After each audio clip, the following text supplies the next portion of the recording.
All right, let's just jump right in. Today, we're going to take a trip inside the learning brain to really understand something we all do, but, we rarely stop to think about how it works. We're talking about the physical act of learning.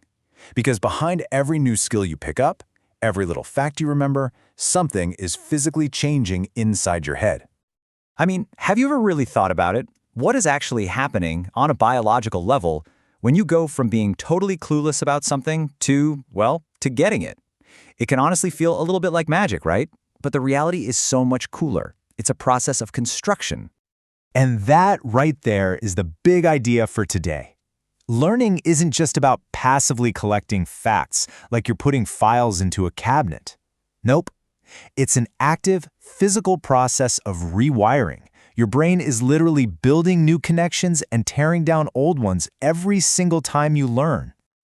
So to really understand how your brain pulls this off, we need to zoom in. I mean, way, way in. We're going down to the microscopic level to meet the tiny little architects that are doing all this incredible construction work. It all starts with this. Your brain has somewhere around 86 billion neurons. Just try to wrap your head around that number for a second. It's almost impossible, right?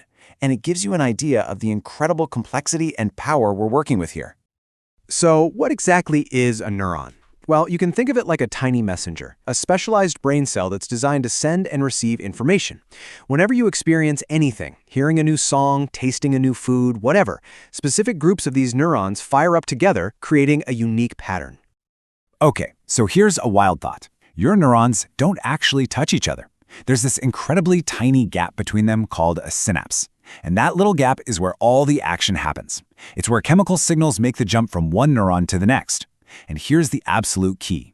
Every time a signal makes that jump successfully, the connection between those two neurons gets just a tiny bit stronger. And that microscopic adjustment, that is learning. So that brings us to this really simple but powerful idea that explains how all these connections actually form and become stronger over time. It's kind of like the golden rule of learning in your brain. You might have heard this famous phrase before from psychologist Donald Hebb. It just perfectly sums up the whole process. When you repeat something, a thought, an action, the exact same neurons fire at the exact same time again and again. And this repeated, simultaneous firing strengthens the connection, the synapse, between them.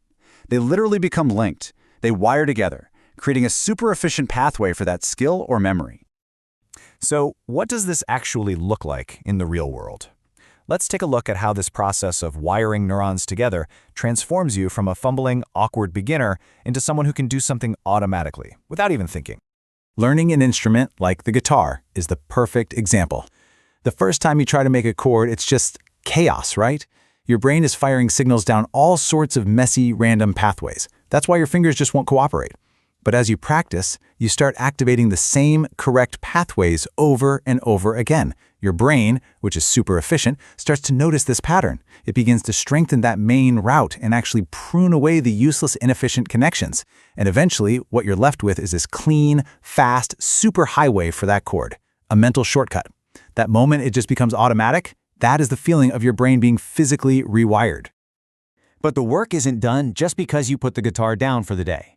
Actually, one of the most important parts of the learning process happens when you're not even conscious. Let's talk about the brain's night shift.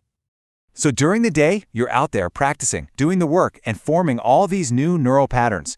But when you go to sleep, a process called consolidation takes over.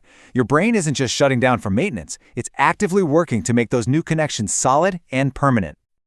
While you're sleeping, your brain literally replays the day's greatest neural hits, kind of like watching highlight reels. This replay reinforces the strong connections you made, continues to prune the weak ones, and basically locks in what you learned. So here's the big takeaway.